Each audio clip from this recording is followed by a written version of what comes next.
அஞ்சிலே ஒன்று பெற்றான் அஞ்சிலே ஒன்றைத் தாவி அஞ்சிலே ஒன்று ஆறாக ஆரியர்க்காக வேகி அஞ்சிலே ஒன்று பெற்ற அணங்கு கண்டயலாரூரில் அஞ்சிலே ஒன்று வைத்தான் அவன் நம்மை அழித்துக் காப்பான். உங்கள் அனைவருக்கும் ஹனுமத் ஜெயந்தி தின நல்வாழ்த்துகளை முதற்கண் தெரிவித்துக் கொண்டு பக்தராஜரான ஹனுமானை பற்றி சில விஷயங்கள் உங்களோட பகிர்ந்து கொள்ள விழைகிறேன். ஸ்ரீராமாயணம் இதிகாச சிரேஷ்டம் என்று கொண்டாடப்படுகிறது. சாட்சாத்து வேதத்தினுடைய அவதாரமாக ஸ்ரீராமாயணத்தை நாம் போற்றுகிறோம். அந்த ஸ்ரீராமாயணத்திலே பற்பல கதாபாத்திரங்கள் இருந்தாலும் நம்மவர் மனத்தை கொள்ளை கொண்ட ஒரு கதாபாத்திரம்னு சொன்னால் அப்பெருமை ஹனுமானுடைய கதாபாத்திரத்திற்குத்தான் உண்டு. ஹனுமான் சுந்தரன் என்று அழைக்கப்படுகிறார். அதனால தான் அவரை பற்றிய செய்திகள், அவர் செய்த சாகசங்கள் அதிகம் இருக்கிற பகுதி அது சுந்தரகாண்டம் என்று அழைக்கப்படுகிறது. எதனாலே ஹனுமானுக்கு சிறப்புன்னு கேட்டால், அவர் எதொன்றையும் எதிர்பாராமல் ராம கைங்கரியத்தை செய்தவர். நாமெல்லாம் ஏதாவது சின்னதாக ஏதாவது சேவை செய்தாலும் அதற்கு பிரதியாக பெருத்த பலன்களை எதிர்பார்ப்போம்.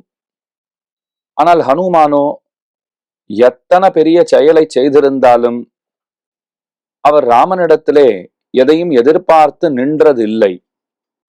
அதனால தான் அவருக்கு பக்தராஜருங்கிற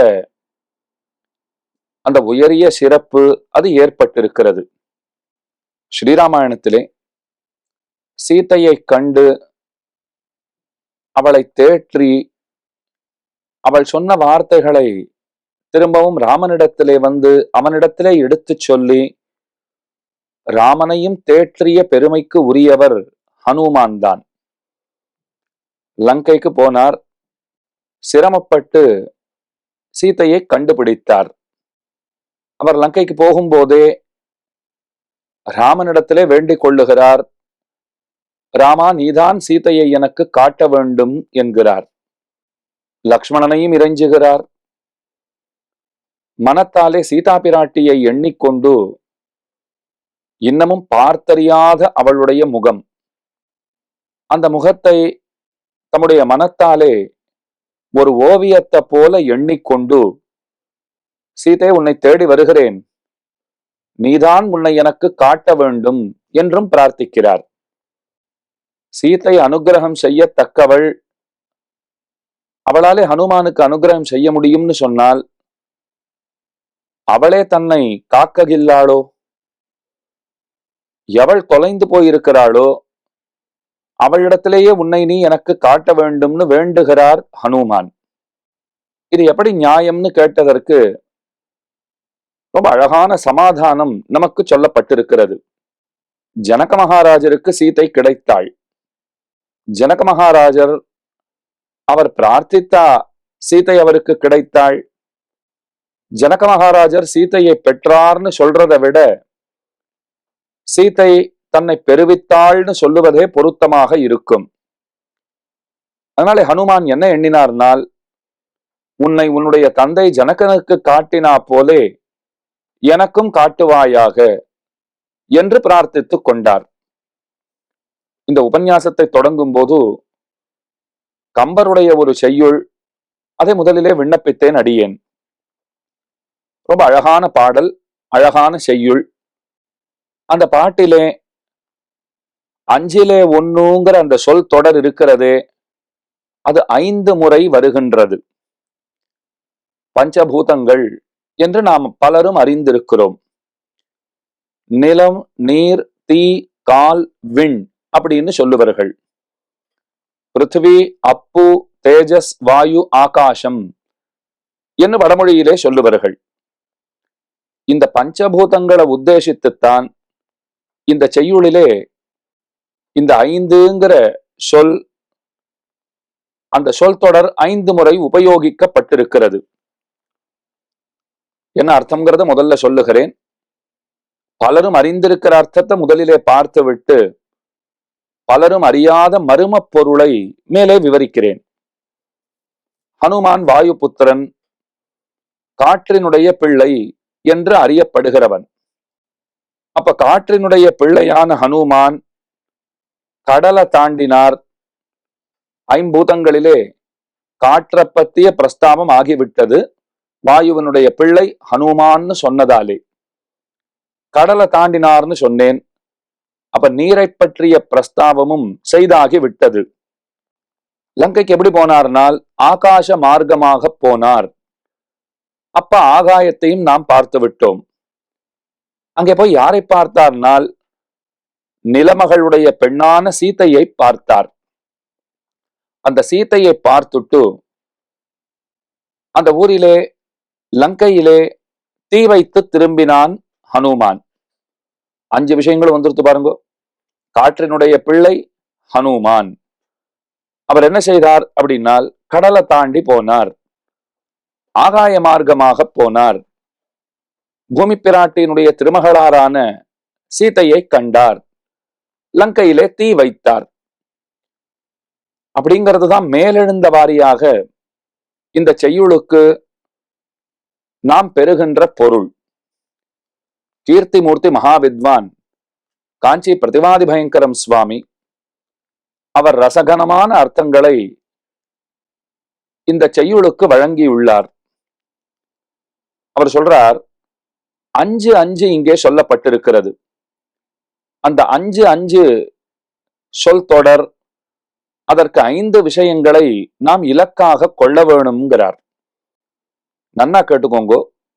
முதலான 5 அது பஞ்சசம்ஸ்காரம்னு சொல்லுவார்கள். இரண்டாவதான 5 அர்த்த பஞ்சகம்னு சொல்லுவார்கள்.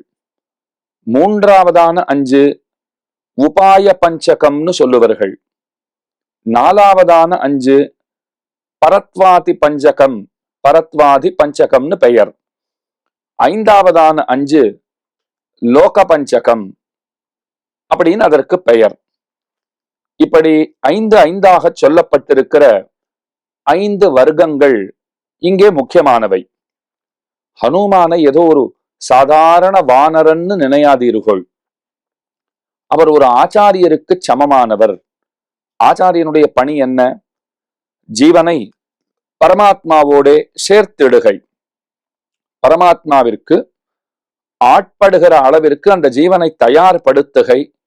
அது ஒரு ஆச்சாரியனுடைய வேலை. ஹனுமான் அதைத்தானே பண்ணியிருக்கார். பிரிந்திருக்கிற ஜீவாத்மாவான சீதை, அந்த சீதையை பார்த்து அவளை பிரிந்து வாட்டமுத்திருக்கின்ற பெருமானிடத்திலே கொண்டு போய் சேர்த்தவர். அந்த 2 பேரையும் இணைத்தவர். குரு பண்ற வேலையைத்தானே பண்ணியிருக்கார்.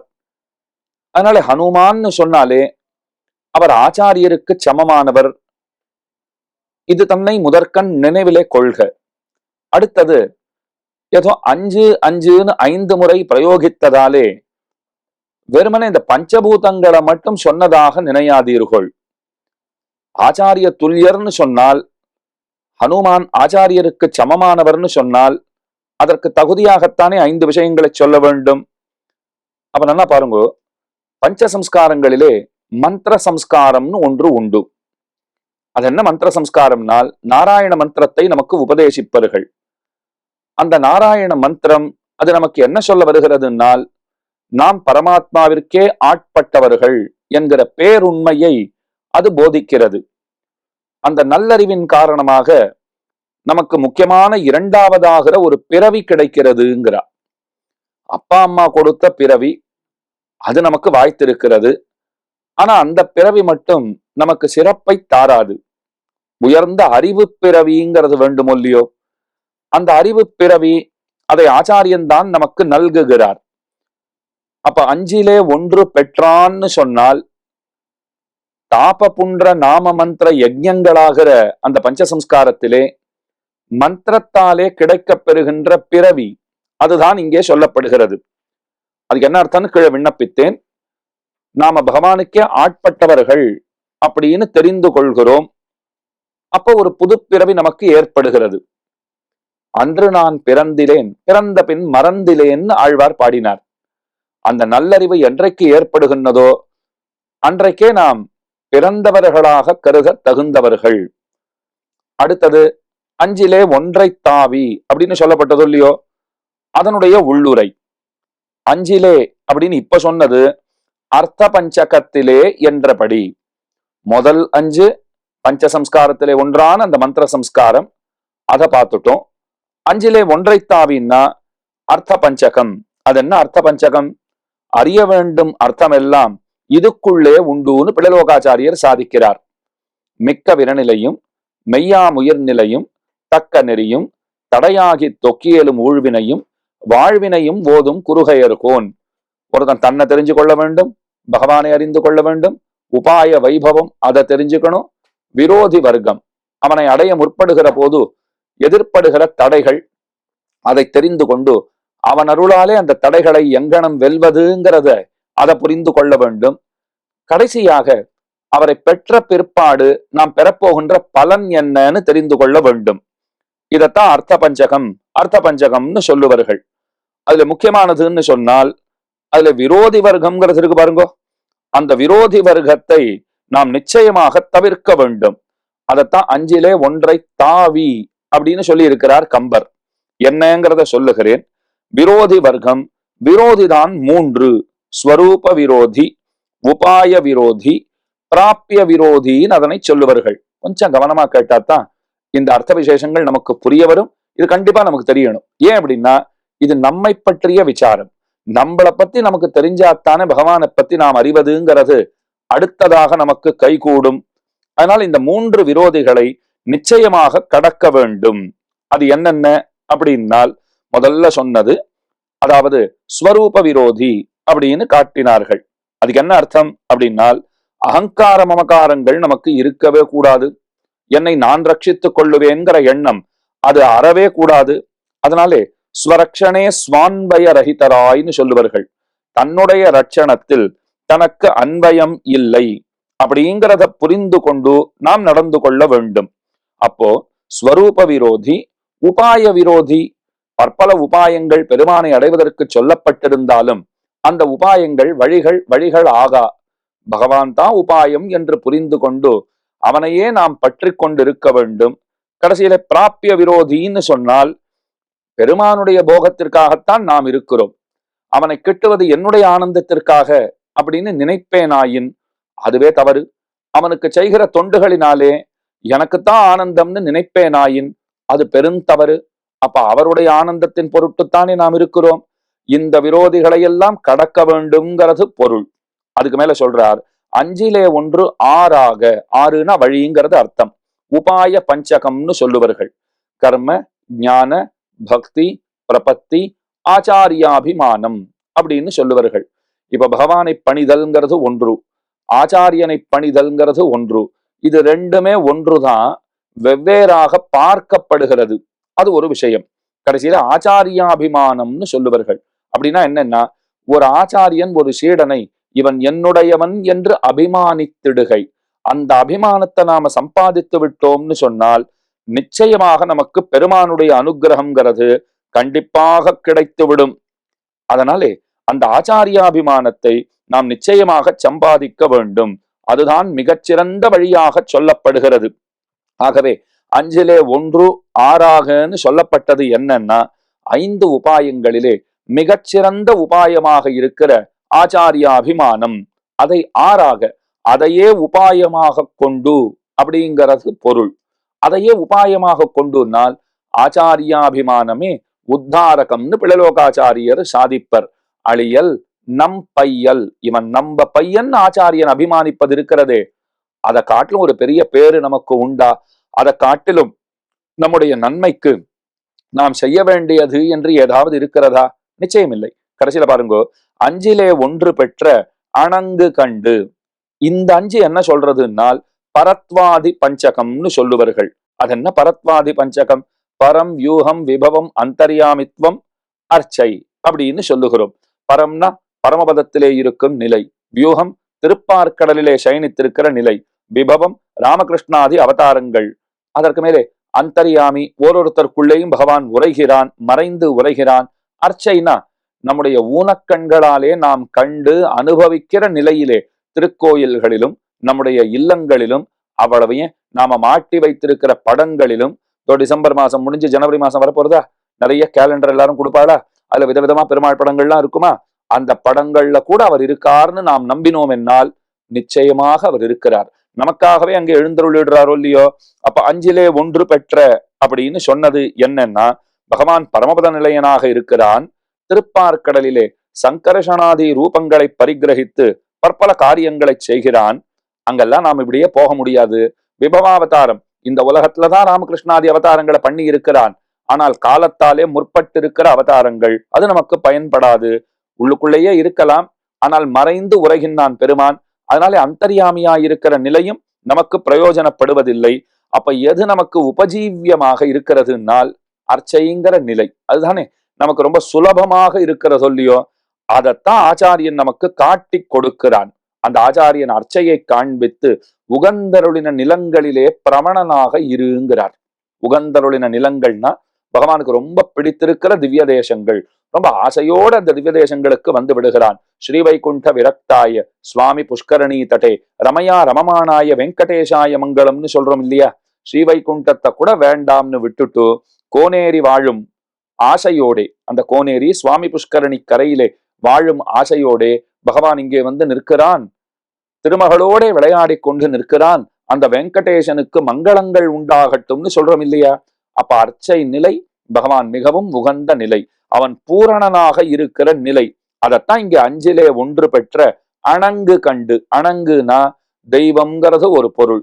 அர்ச்சையிலே நமக்கு கண்காண கிடைக்கின்ற தெய்வமாக பெருமான் இருக்கின்றானே, அவனை பெற்று நாம் வாழ்ந்திருக்க வேண்டும்ங்கிறது அர்த்தம்.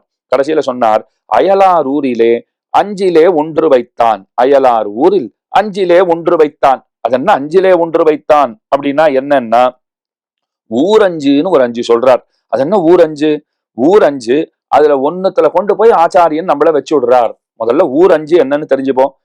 மண்ணுலகம், நாம இருக்கிற இந்த சம்சார மண்டலம், பூமண்டலம், இது முதல் ஊர். பாபங்களினுடைய பலானுபவத்திற்கான நரகம் இருக்கிறதே, அது 2வது. புண்ணிய பலானுபவத்திற்கான ஸ்வர்க்கம் இருக்கிறதே, அது 3வது. கைவல்ய லோகம்னு சொல்லுவார்கள், அது 4வது. அதாவது ஆத்மானுபவம் பண்றவா போய் சேருகிற இடம்.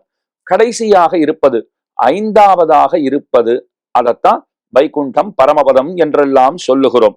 இந்த 5 இருக்கிறது. அதுல சம்சாரம்னு எடுத்துக்கொண்டால் ஏதோ மனித பிறவி கிடைத்திருக்கிறது, பெருமாள் அனுகிரகத்தால சௌக்கியமாக இருக்கிறோம். இந்த ஜென்மம் ஏதோ இப்படி நடந்துடுத்து, இனி வரப்போகிற ஜென்மங்கள்னு சொன்னால் பயமாத்தானே இருக்கு. ஏன்னா மனித பிறவி ஒரு முறை ஒருவனுக்கு அளிக்கப்பட்டதுன்னு சொன்னால் பல லட்சம் ஆண்டுகளுக்கு பின்புதான், சுமாரா 3 லட்சம் ஆண்டுகள்னு சில பேர் சொல்றா, அதற்கு பிற்பாடுதான் திரும்பவும் அவனுக்கு மனித பிறவி கிடைப்பதற்கு வாய்ப்பு இருக்கிறதுங்கிறா. சொல்றச்சே கூட அடியன் பாருங்க, 3 லட்சம் ஆண்டுகள் கழித்து கண்டிப்பா கிடைச்சுடுன்னு சொல்லல, கிடைப்பதற்கு வாய்ப்பு இருக்கிறது. அப்ப எத்தனை பயம் ஏற்படுறது. சரி, இந்த பிறவி கிடைத்திருக்கிறதா, இதை கொண்டு உஜ்ஜீவனத்தை பண்ண பார்க்க வேண்டும். எப்படி உஜ்ஜீவிப்பதுன்னு நாம தெரிந்து கொள்ள வேண்டும். அது ரொம்ப ரொம்ப முக்கியம். அப்ப இந்த மண்ணுலகம் சம்சார மண்டலம் அடியோடு விடத்தக்கது. நரகம் பேரை கேட்டாலே யாரும் ஆசைப்பட போறது இல்லை, போக போறது இல்லை. ஸ்வர்க்கம்னா நன்னாத்தான் இருக்கும், ஆனா எப்ப பிடிச்சு தள்ளுவாங்கிறது தெரியாது. கைவல்யானுபவம் அது அவர மோட்சம், தாழ்ந்த மோட்சம். அதுல பெருசா எனக்கும் பெருத்த நன்மை இல்லை, பகவானுக்கும் நன்மை இல்லை. அதை ஏன் ஆசைப்பட வேண்டும்? அனர்த்தப்பட்டு போய் விடுவேன். அப்ப ஆசைப்பட வேண்டியதா எது இருக்குன்னா நித்தியானுபவம் சித்திக்கிற பரமபதம். அங்கதான் அந்த நித்திய கைங்கரியம் சேவை நமக்கு கிட்டும். பெருமானுக்கு தொடர்ச்சியாக சேவைகளை நாம் செய்யலாம். அது பரமபதத்தில் தானே கிடைக்கிறது. அந்த பரமபதத்தை நமக்கு எவன் காட்டி கொடுக்கிறான் அப்படின்னால் ஆச்சாரியன் தான் நமக்கு தருகின்றான். அதுதான் சொல்ல வந்திருக்கிற விஷயம். அப்ப இந்த பாட்டை என்ன கவனிச்சு பாருங்கோ. அடியன் முதல்ல ஆரம்பிக்கிறச்சே சொன்னேன், முதலான 5ங்கிறது பஞ்சசம்ஸ்காரம். முதல்ல நமக்கு நல்லறிவை ஆச்சாரியன் நல்குகிறான். அர்த்த பஞ்சக ஞானத்தை நமக்கு எடுத்து சொல்லுகிறான், அது 2வது. அதுல முக்கியமாக அந்த விரோதி வர்க்கம் இருக்கிறதே, அதை பத்தி எடுத்து சொல்லி அதை நாம் தாவுவதற்கு கடப்பதற்கு பேருதவி புரிகிறான். அதற்கு மேலே உபாய பஞ்சகம்னு பார்த்தோம். அதிலே ஆச்சாரியாபிமானம்ங்கிறது தான் மிகச்சிறந்தது. தன்னுடைய அபிமானத்திற்கு ஒரு சீடனை ஆச்சாரியன் இலக்காக்குகிறான். அதடியாக அவனுக்குண்டான நன்மைகளை செய்கிறான். 4வதான 5 பரத்வாதி பஞ்சகம், அதிலே 5வதா இருக்கிற அர்ச்சைங்கிற நிலை, திருக்கோயில்களிலே நம்மாலே தொழப்படுகின்ற நிலையிலே பெருமான் சிவசாதிக்கின்றானே, அவனுக்கு ஆட்பட்டிருப்பதே நமக்கு பணி என்று ஆச்சாரியன் நமக்கு உரைக்கிறார். கடைசியிலே மேலான வைகுண்டத்திலே கொண்டு போய் சேர்க்கிறார். அப்ப இந்த செய்யுளை பாருங்கோ, இது ஹனுமன் புகழ் பாட வந்த செய்யுள் தான். முதல்ல பார்த்த அர்த்தம்ங்கிறது வேறு. இரண்டாவதாக கீர்த்திமூர்த்தி மகாவித்வான் காஞ்சி பிரதிமாதி பயங்கரம் சுவாமி காட்டி அருளிய அர்த்தம் இருக்கிறதே, ரொம்ப விசேஷமான அர்த்தங்களை காட்டி தந்திருக்கிறார். எதற்காக இதெல்லாம் விண்ணப்பித்தேன்னால், ஹனுமான் இருக்கிறாரே, அவர் கடகர், பெருமானோடே நம்மை சேர்ப்பவராக இருக்கிறார். ஒரு ஆச்சாரிய கிருத்தியத்தை அவர் செய்கிறார். அசாத்திய சாதக சுவாமின் அசாத்தியம் தவ கிம்வத ராமதூத கிருபா சிந்தோ மத் காரியம் சாதய பிரபோ. இந்த ஸ்லோகத்தை நன்னா கேட்டுக்கோங்கோ, மனப்பாடம் பண்ணிட்டுட்டீர்களானால் ரொம்பவே நல்லது. நீங்கள் வெளியிலே எந்த காரியத்தை சாதிப்பதற்காக புறப்பட்டாலும் நிச்சயமாக இந்த ஸ்லோகத்தை சொல்லிவிட்டு போனீர்களானால் அவசியமாக ஜெயம் உண்டாகும். அசாத்திய சாதக சுவாமின்னு, செய்ய முடியாததையெல்லாம் செய்து முடிக்கிற பெருவீரரே, அசாத்தியம் தவ கிம்வத, எதுதான் உம்மாலே முடியாது, எல்லாம் முடியும். ராமதூத கிருபா சிந்தோ, ஏ ராமதூதரே, ராமனுக்காக சீதையினிடத்திலே தூது போனாரு ஹனுமான். சீதையினிடத்திலே தூது போனவர் சீதையின் சார்பாக ராமனிடத்திலே தூதனாக வரவும் செய்தார். இங்கிருந்து போன தூதரும் அவர்தான், அங்கிருந்து வருகிற தூதரும் அவர்தான். ஆச்சரியமான காரியம் பண்ணியிருக்கார். ராமதூத கிருபா சிந்தோ, கருணை கடலாக விளங்கும் அவர். மத் காரியம் சாதய பிரபு, என்னுடைய காரியங்களை எல்லாம் முடித்து தர வேண்டும். ராமனுடைய காரியத்தை முடிச்சு கொடுத்தா போலே என்னுடைய காரியங்களையும் முடித்து தர வேண்டிய அந்த பெரும் பொறுப்பினை உம்மிடத்திலே ஒப்படைக்கிறேன் என்று ஹனுமானிடத்திலே ஒப்படைத்து விட்டோம்னு சொன்னால் எங்கும் எதிலும் நிச்சயமாக நமக்கு வெற்றிதான். அதனாலே இந்த உயர்ந்த நன்னாள் மார்கழி மாசத்திலே அமாவாசையோட கூடி அதற்கு மேல மூலா நட்சத்திரம் முக்கியமா சொல்றோம் இல்லையா, அந்த மூலம்ங்கிற நட்சத்திரமும் வந்து சேர்ந்து விடுகிறது. அந்த நன்னாள் ஹனுமானுடைய அவதார தினமாக நம்மவர்களாலே கொண்டாடப்படுகிற அந்த நன்னாள் அனைத்து விதமான நன்மைகளையும் உங்களுக்கு நல்க வேண்டியது. இந்த நாளே அனைத்து நன்மைகளையும் உங்களுக்கு நல்க வேண்டியதுன்னு சொன்னால் ஹனுமான் உங்களுக்கு நன்மைகளை செய்வாருங்கிறத பத்தி தனிப்பட சொல்லவும் வேண்டுமோ? அதனாலே ஸ்ரீ சங்கரா தொலைக்காட்சியின் வாயிலாக அனைவருக்கும் அடியனுடைய ஹனுமத் ஜெயந்தி தின நல்வாழ்த்துகளை சொல்லிக்கொண்டு, ஹனுமானுடைய இன்னருள், சீதாராமர்களுடைய பேரருள் உங்கள் அனைவருக்கும் எப்போதும் சித்திப்பதாகுகன்னு சொல்லிக்கொண்டு அமைகிறேன் அடியேன்.